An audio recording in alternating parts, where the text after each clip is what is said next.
What's up, guys? We're back with Scummy Unplugged. Today we have a very special guest, world famous tattoo artist Freddy Negrete. How are you, man? Good, man. Nice. So I know a lot about you, but I guess for people that may not know who you are, maybe just kind of explain who you are. Well, I'm a tattoo artist, but I guess I was part of a group of artists that introduced a new style into the tattoo world in the 1970s, called Black-and-Gray-Realism. And Black-and-Gray-Realism has its roots in the Chicano subculture, Cholo gangster thing, which I was a part of, and ended up going to prison. And, Chicanos had the images that they were important to them, and a lot of rioting and stuff like that. And this tattoo style developed in California prison, because that's where most of us ended up. Yeah. And and because of prison ingenuity and making the homemade tattoo machine, that's where I got my starts. And when I got out, I started working out of my apartment, and I soon linked up with Good Time Charlie, Jack Rudy, Ed Hardy. All the legends. Did you start tattooing before you went to jail, or? Yeah, actually, So, you know what, because I joined a hood, a gang or whatever, when I was like 12. okay. And I was born with art ability. My father was an artist, my uncles, and I was obsessed with tattooing. So I used to hand poke, Yeah. I was like the neighborhood hand poker guy. I did all these like Pachuco crosses and gang slogans, things like that. Actually, some of my older homeboys were prison tattooers, hand pokers, and Is that what you call hand? I've never heard that. Is that? That's what we used to call it, hand poking. I guess today they call it stick and pick, or whatever. But some of my older homeboys were really good, and that was the way to do it in prison, was hand poking. And when they got out and gave me the lick, and so I ended up doing some really elaborate big tattoos with just In jail? no, on at the home streets. too. Yeah. But I was a hardcore gangster, so I was quite institutionalized, and around the mid-70s when they invented that tattoo machine, and I started using that. How long were you in jail for? I was in and out just from the time I was 12 till I finally got out of Preston, CYA, when I was 22. I think the longest period of time I'd ever stay out was 2 months. Yeah, just that lifestyle, man. I was always in there, which for me today was good, I guess, because it developed my talent. Yeah. Without having to go to some art school or something. I was self-taught, because when I was locked up, that's all I do was draw, and eventually that's all I do was tattoo. Kind of made you who you are in a Exactly. way. Exactly. I'm interested, when you guys tattoo in jail, like how do you do it? What's like, how's it done? Well, it depends. Do you mean technique-wise? Yeah, technique, because I'm sure your tattoos in jail is a whole different ballgame from normal people that think they can tattoo, but was it hard getting away with it? Did you ever get caught? It all depends It's on so where you're at. interesting to me. And you know what's fascinating? I was in a situation that was unlikely in any other prison at any other time. So when I was in youth authority, there was a lockup program for hardcore YA guys. Like if you were just beyond control, they put you in this program called Tamarack program. And first they'd send you to Tracy prison, and you'd be in there for 90 days. Then they'd send you back to this program called Tamarack, and it was like the oldest building being used in the whole institution. It was like, and it looks like a dungeon. And the staff there, their policy towards us was like one of leniency. It's like, look, if you guys just don't kill each other, and we'll let you do whatever. You could tattoo. Wow. We'll bring you pornography. We'll never search your cells. So I ended up in a situation where they let us tattoo, and they even brought us ink and stuff Oh like my that. gosh. So that, and that, if it wasn't for that situation, I probably wouldn't have got as good as I got, because now all of a sudden I was just tattooing all day, every day. That's crazy. And we covered ourselves. Everybody was tattooing in there. It was, and that was in the 70s? Yeah. How do you think, this is a question I have, how are tattoos different from like back then to now? Because I feel everybody has them. I started getting tattooed in the early 2000s, and I think 90% of my tattoos are just really ghetto. I just want to be covered quick. Right. So I just got a bunch of shit. And then that was early 2000s when still not a lot of people had them, but you're on a whole different ball game. But how do you see it now? Like how everybody, a lot of dudes, get their neck tattoos, get their hand tats before anything else, just to be shown right away. I can't stand that stuff, but like a legend like yourself, what do you think about that stuff? I'm talking to a legend right now, so it's... I kind of understand it, because when I was a kid, and first got into tattooing, to me, having tattoos meant you were a badass. Back in the 70s, you were a badass. If you had anything on your arm, you watch out for those people. Right. And so I started with my hands and my lower arms. Neck tattoos weren't a thing there, but I understand, the mentality behind these kids getting their whole necks tattooed and hands before they ever get anything else tattooed.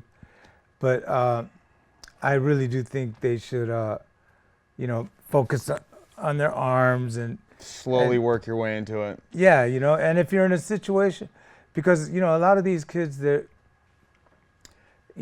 tattooing their faces and their necks all up, and they don't realize the implication, because there's still a stigma about it. That's the biggest thing. Like they got to realize that's the rest of your life. Right. For me, I rode motocross for a living, so I kind of I knew I'm riding dirt bikes. This fits.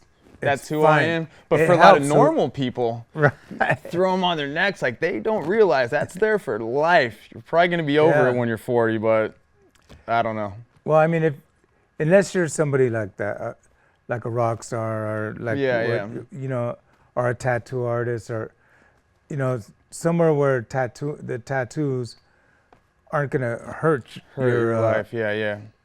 But I mean, if I'm an employer and I have a guy that comes in and he's clean cut and everything, and then I have a guy come in and his whole neck is tattooed and stuff, I'm going to be leery about it. I hear you. I recommend against it. I mean, tattooing is going to be a lot more acceptable, and if you're in LA, you can get away with it more. Yeah. I mean, it wasn't that long ago that you would never see a waiter or a waitress with tattoos, but it's crazy how it's accepted now. But now it's accepted. Yeah. And so it's. I think it's got to be crazy for you seeing the evolution, like seeing that all kind of unfold. Well, one of our main things back then in the 1970s was that we wanted to get people to see tattooing as a form of art. Yeah. An art form. And because back then it was an argument. Yeah. I remember being when I first started tattooing, I was at my aunt's house and I was showing her my photo album with Polaroid pictures of tattoos, and she goes, well, well, that's nice, but it's not art. And that was the attitude of mainstream society. Yeah. And we felt with our Black-and-Gray-Realism, with what Ed Hardy was doing with his Japanese stuff and everything, and his big full body tattoos, we were trying to get people to see that this is a form of art. And we're artists doing it. And I think that we've arrived, When did your tattoos, the realism in your tattoos, when did that start? I mean, your tattoos are amazing. The portraits of like the animals. I can't believe, it's so hard for me to fathom. I think being an artist, you're born with that stuff. But when did you really start to craft that? Or were you always that guy back in the days? Because it's amazing. It looks like a goddamn dog. And some of the tattoos, it's amazing. Mind blowing. When did you really start picking that up? Well, that was the intention, from the very beginning. was we wanted our tattoos to look like realism. Real, yeah. You know, because at the time, the only kind of tattooing that was being offered professionally were traditional tattoos, very small, very simple, Yeah. kind of Bold. cartoonish. Yeah. And nowadays, you know, people have a love for that style. Yeah. And they've added a lot of creative license to it, and it's a beautiful style. Back then, we hated it. Yeah. We wanted our tattoos to look more realistic. So it was always my aim to make things look beautiful with shading and realism. It's just over the time, you know, as these younger artists and these greater gifted artists came in and just added so much that it's just out of control now, you know. And us older guys had to try to keep up, you know. Yep. I'm willing to learn from the younger guys. Like, Yeah. what's he doing, you know, that's making this look a little bit You're different. still learning. You're still always learning. That's rad. Especially as the art, you know, evolves. Yeah. It keeps getting better. I mean, and then places. I had a kid from Colombia that was in the shop yesterday, and he's like a third world country, Colombia, you know, and he had some of the most, and he brought his wife or whoever, but it was some of the most incredible work that I've seen yet. Wow. And you know. And these guys in Ukraine and just all over the world, New Zealand. One of the best artists in the world today is from New Zealand. Wow, it's worldwide stuff, man. Yeah. So I guess why we're here, this whole Recovery Today magazine. I'm going on 6 years sober. I heard you're 10 years sober? 10 years, yeah. That's huge, man. How did addiction fall into your life? And I think, I don't know if it's bad to say, but the whole tattoo world, I think it's kind of accepted. Drugs, I don't know if I'm saying that right. You know what I mean? Because for me, freestyle motocross, we're jumping dirt bikes, we're fucking partying like animals after it. It's accepted, dude. You know, I'm putting my life on the line, but I think the tattoo world, it's like the tattoo world or your normal 9-to-5 job. Of course, that's not accepted, but it's a little bit more accepted. I think for years it was. I mean, you know, you're not frowned upon until, you know, it starts affecting your work. Yeah. You know, because if, you know, it seems like everybody in the industry gets high. Yeah. You know, and drinks and parties. You know, I go to all these tattoo shows, and you know, after a day of tattooing, everybody parties it up. You know, the party scene's really big in the tattoo world. It's easier to maintain a serious habit as a tattoo artist because you're getting cash every day. Yeah. You know, you get paid cash. Yeah. So, you know, if you have a regular job and your money runs out and you're waiting for your paycheck and you need dope, you know, you're gonna do something scandalous. Yeah, for sure. I hear you. You know, so I think you can carry your drug habit longer as a tattoo artist and in the tattoo world. How did drugs fall into your life? Did it start off early age? How was your childhood? Well, you know, I was really exposed to it, being a gang member, joining a gang, you know, really young. But as teenage gangsters, we frowned on like heroin addiction, you know, because we'd see the older guys, you know, they'd get hooked, and then they would not be interested in gang activity anymore. You know? Heroin was no, like that wasn't when we were kids. Okay. Like, you know, it's like I'd never do that. What was it? Just coke, speed. That was. And back then, coke was like a rich man's high, so we never even saw it. Yeah. And speed wasn't around, so they did have barbiturates, you know, PCP. That was big. Yeah, PCP was like really big eventually, but mostly as a kid, I just did a lot of drinking and smoking weed. But I did, when I was about 17 years old, one of the older guys, he was gonna fix us up. My other homies wanted to do it, you know. So I tried my first shot of heroin when I was 17, and I didn't even like it because all I did was puke. Yeah. You know, and we went out and I was with my girlfriend and I could. So my first experience with it wasn't good, but eventually, after I got out of prison, became a tattoo artist, got married. You know, I started living a different life. All of a sudden, I wasn't a crook or a criminal anymore. I was a respected Normal. artist, and I was Yeah. making money. You know, and I Tax-paying citizen, just yeah, a normal dude. well, I don't Yeah, know yeah. about that. Okay. But anyways, I don't know. I started using. You know, I It's started weird. using All the people, like, they always say, and I have the same story. Like, the first time you got high on heroin, you hate it, throwing up, and I had the same feeling, but it comes back and it grafts you. You know, it takes over.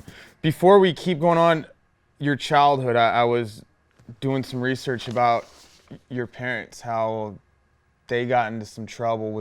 Did you have a hard child life?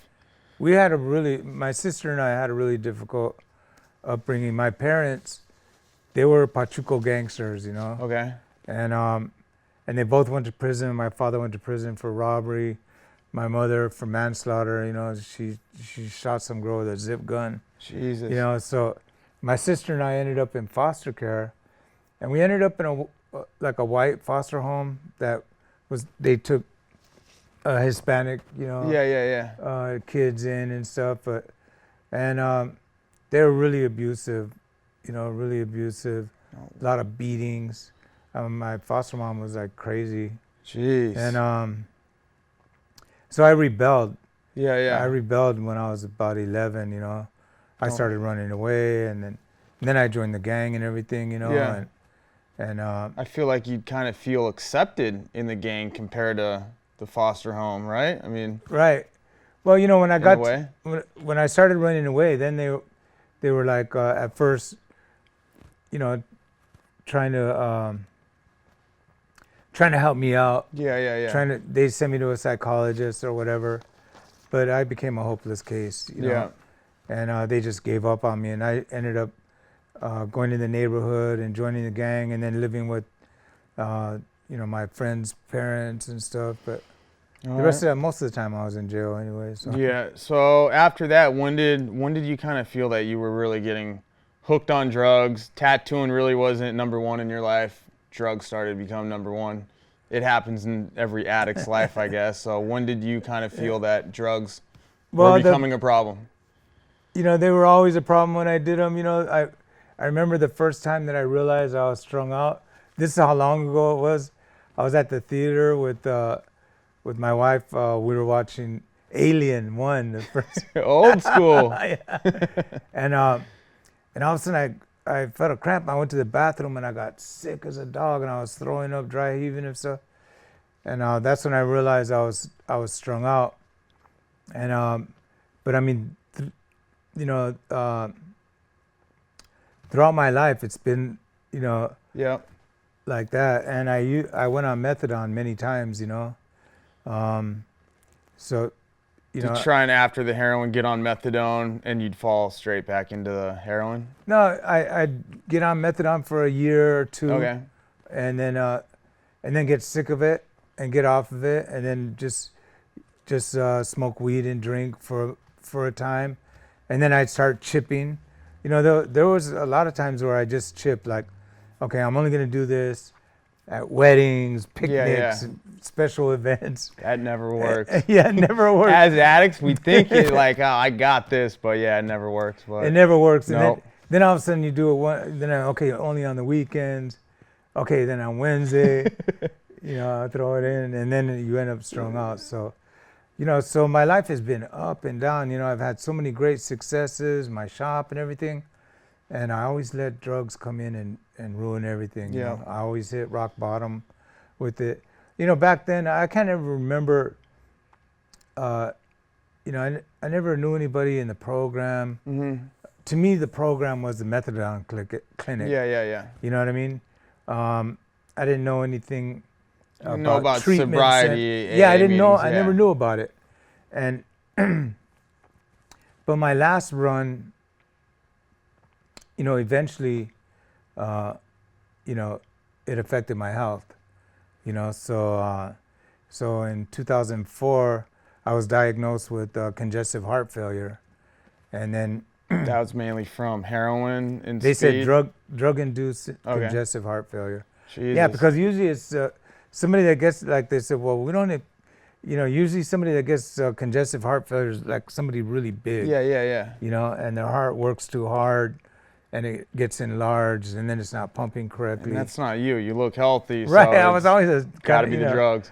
So yeah, but I was forthcoming with them about my drug addiction, and so they labeled it drug-induced congestive heart failure, which kind of puts you at the end of the line for a heart transplant. Did they give you that option, like you either got to stop doing the drugs or you're gonna die? Was it like that? Absolutely. Okay. And not only did I have to stop doing drugs, but they gave me a regimen of meds, which they said I was gonna have to take for the rest of my life. Whoa. And the doctor was like, once you have heart damage, there's nothing we could do. All we can try to do is encourage you to live healthy and then create kind of a cushion for your heart, core, through medication. That next day, did you change? Was that your eye-opening experience, I guess? Was that your rock bottom? No, I did stop. Okay. Because I ended up in the hospital. Yeah. And I was in the hospital for about a week, because they had to do all these tests. Yeah. And so I did, I kind of withdraw and I stopped. At that time, I learned about speed, so I was doing speed and heroin, mixing it together, and then the rest of the time I was just smoking speed. I mean, I just put so much cigarettes, speed, weed, you know what I mean? Like, it's weird. My heart's pounding right now just thinking about speed, man. Just the crazy but weird I was putting shit. so much smoke in my lungs. Yeah. It's like, I don't even see how I survived it, but anyways, I so I stopped and I went on the meds, and then not long after that, I experienced a tragedy in my life. My youngest son was murdered, and I felt a tremendous amount of guilt, because I had a custody battle with his mother. He was living in Grover Beach, a safe town, and he wanted to live with me, and I had this big custody battle, and I brought him to Los Angeles, to Hollywood, to live with me. And then I had to admit I wasn't the best father, because I started using again, and I kind of let him run off and do his thing. Of course, I got him in school and tried to encourage him, but I just wasn't there. Like a father. If you have custody of your kid and he's a teenager, you need to be there in a real way, and I just wasn't. And so when he died, I just felt this tremendous amount of guilt and pain, and I just became the worst drug addict I had ever been in my whole life, I don't even know what to say about that, man. That's something, I don't know, did you almost want to give up? Yeah, I mean, I giving up meaning like ending your life, like just how did you? I definitely became suicidal. I couldn't see any reason for living, apart from I still had another son, and so I didn't want to just kill myself, but I was killing myself anyways with the drugs because I had this heart condition. Yeah. And then now all of a sudden, I was using nonstop all day, all night, because I couldn't, I couldn't, deal with the guilt and the pain that I felt, because it's one thing to lose a child, but it's another thing to feel responsible for that loss. Yeah, I couldn't imagine. And it just seemed like in the morning when I'd wake up, I'd be just crying my eyes out just with so much pain. But as soon as I did that shot of heroin, you forget about it. I didn't care. Problems go away. Yeah, isn't it amazing how that is? It's just... It's weird. When you become so detached. You do that and you think the problems are going away, but it's just growing and growing and growing. I think that's the hardest part. Once you really get sober and you got to face the music, and you got to face all that shit. And that's what I tell people. We'll get into that, like in recovery.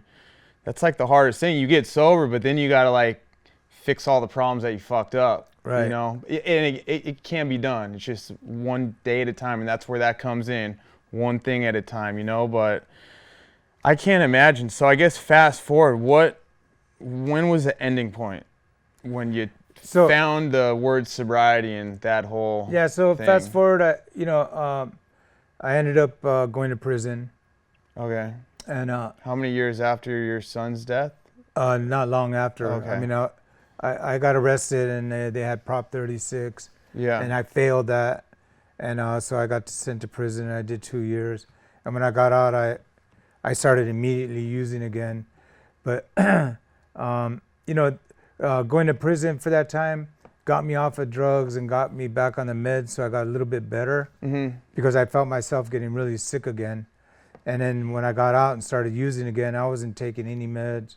Meds weren't like Suboxone and Methadone. No. The meds were like just like stuff heart for your meds. Heart. Okay. You know, for blood pressure Okay.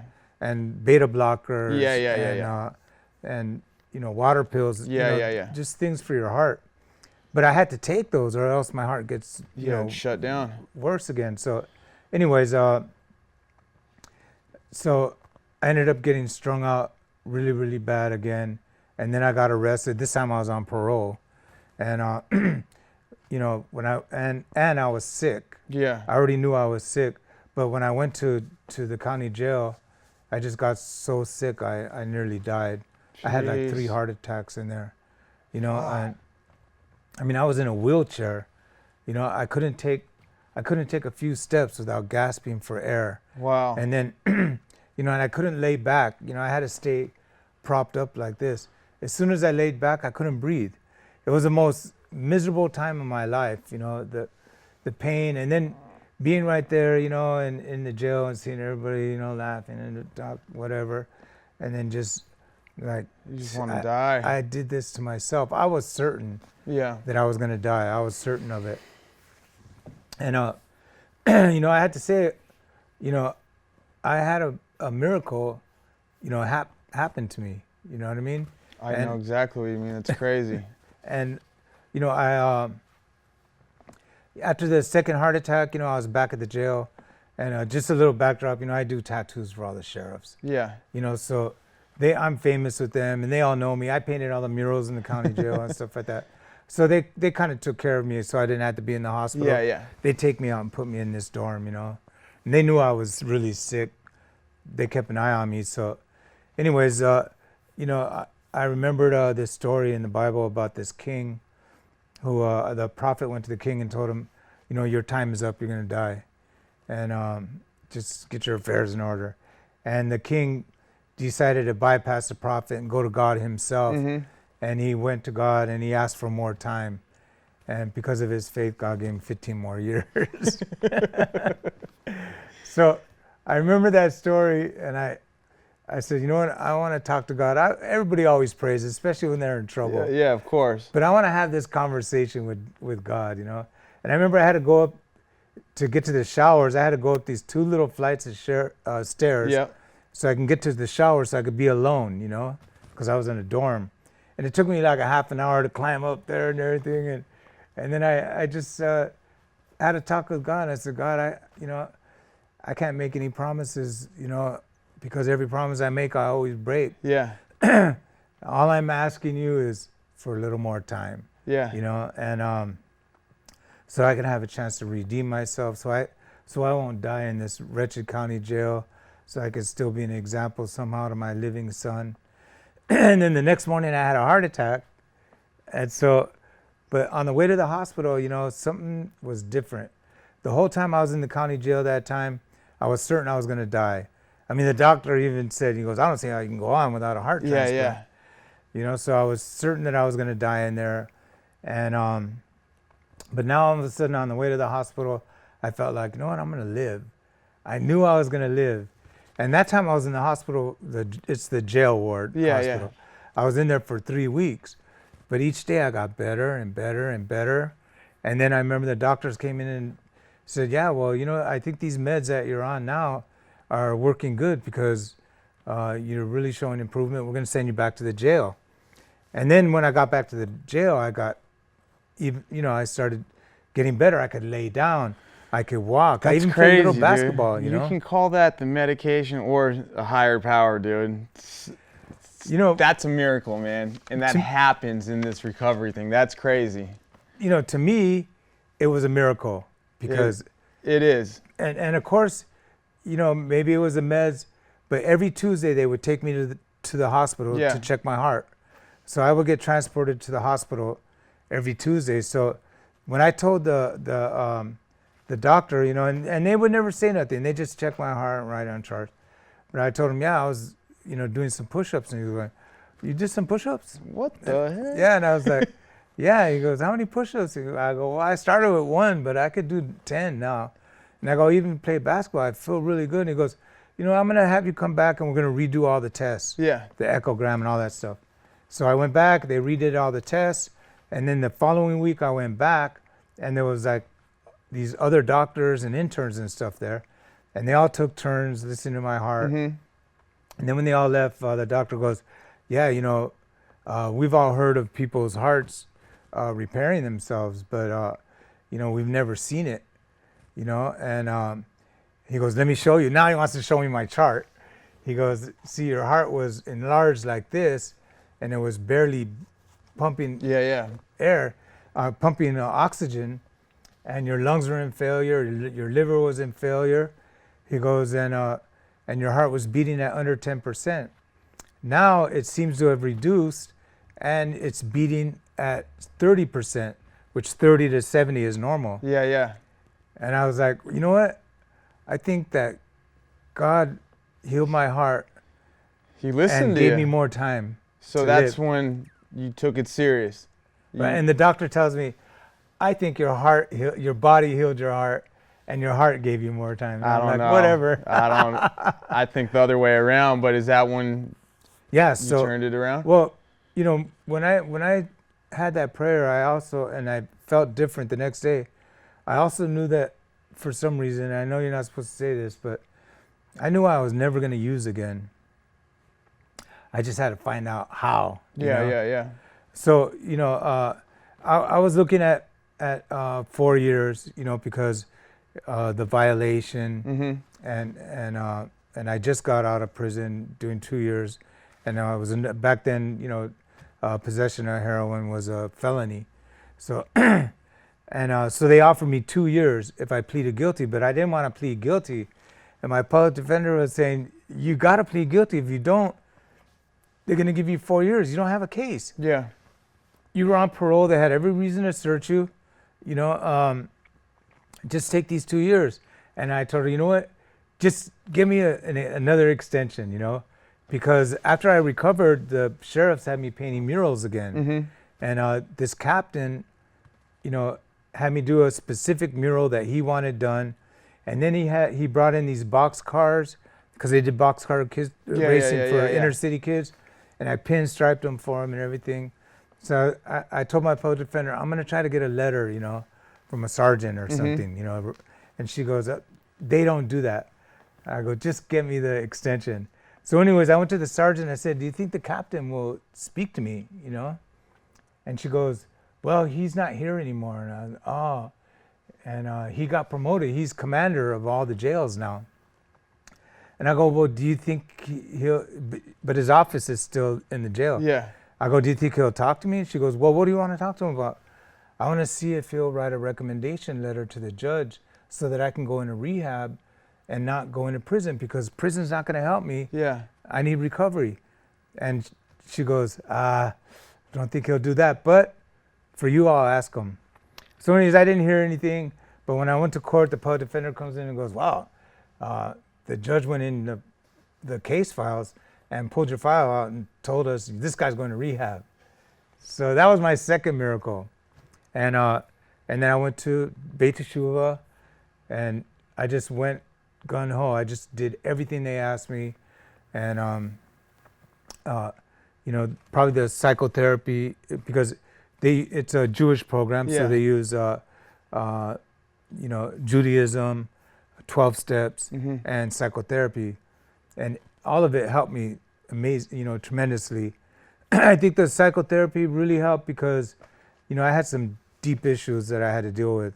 Yeah, of course. You know, so I had that guilt. I had to come to grips with, you know, my son's death, my part in it. How Was to it live. hard dealing with that sober for once, like really facing it?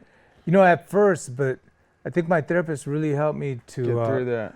to get everything out and just to acknowledge it. Just say, these are the facts, and this is life. And now I live my life like, you know, I celebrate my son's life. You know, I think about him all the time, but I live my life in a way where, if he's watching me, as if he's watching me, and so, you know, so that my every decision, everything I do is something that would make him proud. I think I know he's looking down for sure, man. How you change your life around. I mean, that story's amazing, man. That's a true miracle, man. Yeah. It's crazy. I tell people, you know, I always see people, you go to rehab, but when you think you know how to do it, you don't listen to your teachers or your counselors, they're always going to go back out. I feel like you went in, you listened to what they said, you did what they told you, and you did it. Yeah, you know what? And I think anybody can do it, because first you have to want to do it. That's number one. And then, like you said, do what you're told. If you go into a treatment center, those, like the 12 steps, are incredible. It works. It all works. The therapy, all those things work, but you have to work it. You got to go in with no ego, and yeah, I had these questions. I'm done with those. I think we're doing really good, but we're going to get in. Do you think the 12 steps, is there a different way than the 12 steps and the program? Do you think I don't, if there is, I don't know. I know there's treatment centers, you know, like the guy in the commercials all the time goes, "This is not a 12-step." Yeah. So, and I heard he went out. Yeah, he's probably out. Or do you think like whatever works for you, I guess? All I could say is that the 12 steps do work. Yeah. And if, you know, like I've been hearing of other methods, like there's what's that Buddhist one now? There's a whole bunch of crazy stuff. Yeah. So, and but I will testify that I know for a fact the 12 steps work, and they work great. And not only with recovery, but just living a better life, because I've been on this path of just not only, you know, staying sober, but just being a better person. You know what I mean? Like doing the right thing, helping other people. I feel like getting sober, that's like 50% of it, but just what you said, being a better person. Exactly. Being at service for other people. And I think, I don't know if I'm going to get flack for this, but I did start the 12 steps in my rehab, but I haven't finished. And I'm not. I go to meetings a couple times a month. For me, my social media, doing this, I talk about sobriety every day. I give back to people that come up to me, ask, you know, I just give them advice, whatever. I mean, for me, just sobriety is number one in my life. So I guess that's helping me. That's working for me. Right. So I wouldn't say that. And there's a lot of debates. Like if I go into a meeting and say that, they're all going to say I'm wrong. But I go to meetings. It depends on what meeting and who you talk to. There's a lot of people, more than you would even imagine or know, that are in the program, but have never fully completed the 12 steps correctly. Most of the people that have completed them did it in treatment. Yeah. Because it's a lot of work. And it's a lot of work. And sometimes it takes a lot of time. So, but, you know, I think even if you don't do them correctly, you should at least know them and think about them. And get into a program. Go to an AA meeting. For like, I guess going to this, what would you tell people? People already know what I say, but somebody's trying to get sober right now, which I'm sure a lot of people are watching this for advice. What would you tell them to make that first step? I tell people, you know, I would hit up 30 meetings in 30 days. If you can't go to rehab, because the only thing that helped me was rehab. So, Well, if you can't go to, right. I mean, what would If your advice? If you to can't go to somebody? rehab, then do a meeting daily, but immediately get a sponsor. Yeah. And because you're gonna need maybe a sponsor and a sober counselor, but go to a meeting and get a sponsor, and connect with those people in the meeting. Get that foundation. Yeah, because right away, a sponsor will hold you accountable, and somebody they'll say, okay, I'm your sponsor. You asked me to sponsor you. Let's start off with, I want you to go to a meeting every day, or maybe if you can't go every day, 3 times a week or whatever. Like you have somebody there that you're holding yourself somewhat accountable to. Yeah. That can guide you through it, and also start taking you through the steps. I think if you can get through the 4th step, you could slow it down a little bit. It's just, that's the tough step. That's the one where everybody stops at. Yeah. After you got sober, how was your life after getting sober? For me, I'm still on the pink cloud. I wake up every day. I run 5 miles. I'm just, every day is like fucking Christmas, because I go to bed and I never forget the feeling of like being dope sick, or like what to do to get your next sack. I never forget that. And I always think about my days in rehab. And then I wake up in my new house, my car, I got a wife, all just a life of being sober. How was it for you after? Did you have that pink cloud? You know what I mean? Were you pumped? Yeah. Yeah, and for me, a lot of it was, about my art and my work, because that whole time that I was using, and just I didn't care about my art. I didn't care about the industry. You were doing it to get by, to get money. Just to get money, and I didn't care what else was going on, or what artists or what was being done. And all during that time and going to prison and all that stuff, tattooing had changed a great deal. And I was looking at all this new work that was being done and how much better it was getting. So when I got sober, I was able, because I did a lot of meditation and stuff for the breathing exercises and focusing. So I wanted to apply all that to my work as an artist, and so I've never been so focused in my life, and I've never had so many great experiences, and these last 10 years have been the best 10 years of my whole life, and I wouldn't want to redo any part of my life, apart from my son passing away, because I wouldn't want to change these.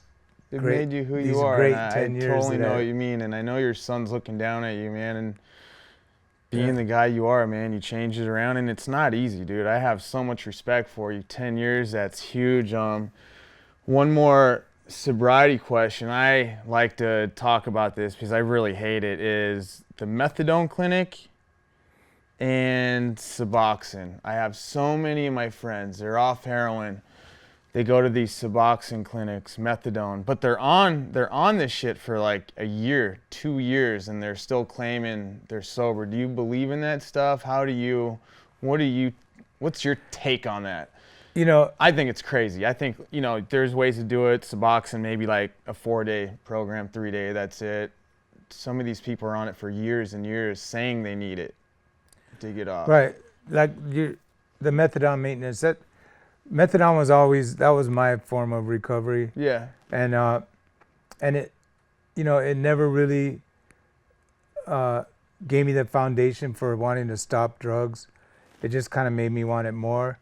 And it also wreaks havoc on your health. It destroys your liver, so that can't be good. And it's another like addiction, kind of like you're on the mercy of that stuff. Except the government's giving it to you. Exactly. And the government's making money. I think that's why they want you on it for so long. That's why I get so pissed about it. Yeah, it's like, all right, you want to go out and be a drug addict and buy drugs and everything, you're going to get it from us now. Yeah. But, so my recommendation is to get clean and sober completely. Now, I understand, like for me, my withdrawals nearly killed me. Mm-hmm.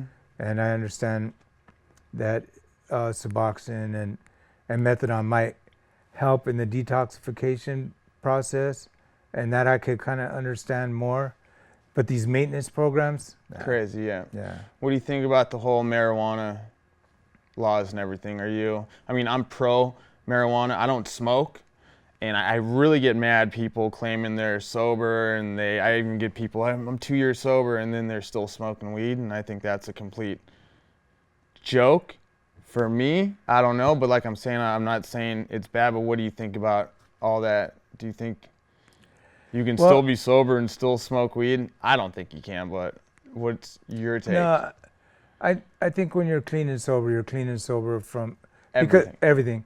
Because no matter how you paint the marijuana picture, it's still a drug, narcotic, hallucinogenic. 100%. So like when I smoke, people will say, well, it's not addictive. Oh, yes, it is. Yeah, it is. Hell yeah, it is. Because I remember, and then this is when I was doing speed and heroin and everything, but I couldn't even start my day without smoking a joint first. Mm-hmm. And then I was, okay, how am I going to get my shot? You know what I mean? Like, I needed to get, I felt, my mind going first. And so, but I am for the decriminalization and all that, because I think too many people with good people with a hard time with drugs, because they're there. Yeah. And you could be an addict, but you're probably a good person. Jail's not going to fix them. Jail is not going to fix them. But I think if we had to put less into the prison system and more into treatment, that would be good. So I don't think any of them should be, well, they're not now, but in Los Angeles, I think in California, it's a misdemeanor now. Yeah, I'm 100% with you on that for sure. But a lot of people smoke. I don't like alcohol. I think it's a worse drug than marijuana. 100%. You got a group of people that are drunk, a group of people that are high on weed. Who's gonna cause the most ruckus? It's the dudes that are drunk. Exactly. People don't get that because it's been so accepted, and they think weed's such a bad deal. But really, it's crazy. I don't know. I remember. So my parole officer didn't want me drinking, but they didn't test for weed. And I go, how come you guys don't test for weed? And he goes, because when you're smoking weed, you're in your house digging through your refrigerator trying to munch on something. That's where we want you. Yeah, no, that's true. But when you're drunk, you're out on the streets robbing and stealing, and acting crazy. So 100%. So man, what's next for you in the next 10 years? Well, end it off on that. I don't know. And just want to, I have my book, Smile Now, Cry Later. Yeah, you want to talk about that? Like, what's the book about, and when did it come out? The book is just about my whole life. I've had one crazy life. Yeah. With so many changes and so many things. And if people ask, why do you think you should write a book? But I got in there, the whole Cholo gangster Chicano, subculture. People are into that. Then there's the prison life. People like to know about California prison. Then there's the whole tattoo thing. And then there's the redemption and the recovery. So I felt I had some good subjects to write about. And so myself and my co-author, Steve Jones, was a playwright who's an excellent writer. This was his first biography that he wrote. And we came together and we worked on this project for 6 years. Wow. And I think it's a great book. Where can you get that? Amazon. Amazon, all right. It's called Smile Now, Cry Later, Guns, Gangs, and Tattoos, My Life in Black and Gray. Definitely going to buy that one. That's those stories are really impactful. Have you heard of Nikki Sixx's The Heroine Diaries? No. That was... But I will look for it. It's amazing. I read that in rehab. That really helped me. He was on really bad on heroin, but he wrote a diary for like 3 years, and he made a book out of that. And it's just crazy. While he was on heroin? Yeah, it's really a good book. But I mean, I took so much from just what you said about that miracle in jail, and that's a story I'm going to tell people, because I think it's so crazy, these miracles that happened. I mean, I was raised a good kid, and I passed out in my truck on heroin. I ran into 7 cars and head on into a semi, and I woke up, airbag was out. It looked like an apocalypse of the shit I caused. I went to Twin Towers, and it was like the best day of my life in there, because I was out of the world. I don't know, just something happened in there, and I came out, I went to rehab, and just, I'm a complete different person, man. So I don't think it's just weird shit happens. Your story, that's crazy. That was a miracle, dude. It wasn't just, it was something up above. It was meant to be, man. It's an amazing story. I can't wait to read your book, man. And also, you know, and I lead group therapies at, you know, in the mornings at 2 different treatment centers. So where are those at? So if anybody wants to reach out. Well, one is Beit Teshuva, the one that I'm an alumni. Okay. It's in Culver City, and the other one's ARC. That's in Beverly Hills. Yeah, I've heard of that one. And they're both really big treatment centers. And I've, you know, a couple other treatment centers have asked me to be a part of their things. So I'm going to continue to do that, work in treatment for people, and do my tattoos. You can see my tattoos on Instagram, Freddy_Negrete. Yeah, we're going to have all that in the article and show some of your pieces. Or visit my website. Yeah, what's your website? FreddyNegrete.com. Okay. I just got that up yesterday. Nice, man. Well, congrats. Well, yeah, thanks. Dude, amazing interview. And yeah, much thank you, respect, bro. man. Much respect. So there it is, you guys. You'll get all his information in the article, and we're out. Thank you, guys.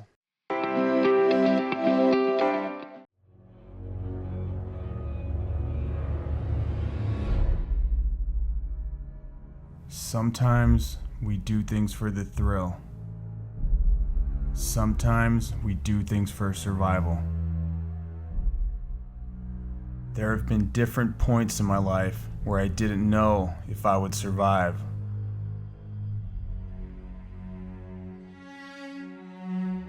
Seek humility, or it will find you. I have faced many fears, confronted many challenges. Having the courage to overcome the beast of addiction is by far the biggest victory of my life. True victory is victory over oneself.